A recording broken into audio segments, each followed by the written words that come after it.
Nĩ ikaya maikĩtie thutha wa igoti rĩgiĩ mĩgũnda mwena wa Naikuru gũkanja makĩria ma taitũ 3,000 iria ciaheanirwo nĩ wabici ya mĩgũnda cia mũgũnda wa eka 8,000.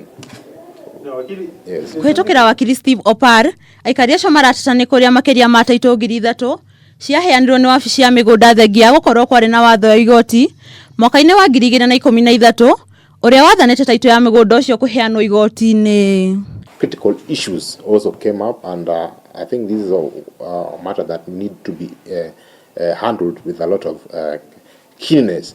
Is the question of how these 3,000 title deeds came in, whereas there was an order which was directed by the court sometimes in 2013 in a civil case number 532 of 2013 that the mother title deed be deposited in court. Taitũ icio ciaheanirwo gatagatĩ-inĩ ka mwaka wa 2014 na 2015 rĩrĩa taitũ ya mbere ya mũgũnda ũyũ yarĩ igoti-inĩ, akiuga atĩ kĩu kĩarĩ gĩko kĩa ungumania.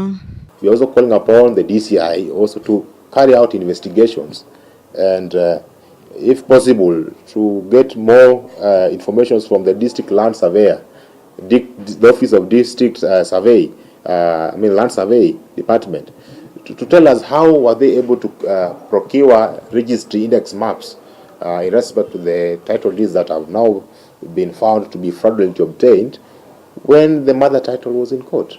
Nĩarandĩkithia mwandĩkithia wa mĩgũnda mwena wa Naivasha akinyũkirio ikinya.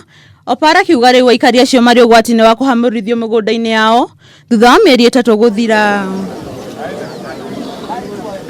Handũ-inĩ ha Kameme TV, Getwo Nduta, Wanyuthe.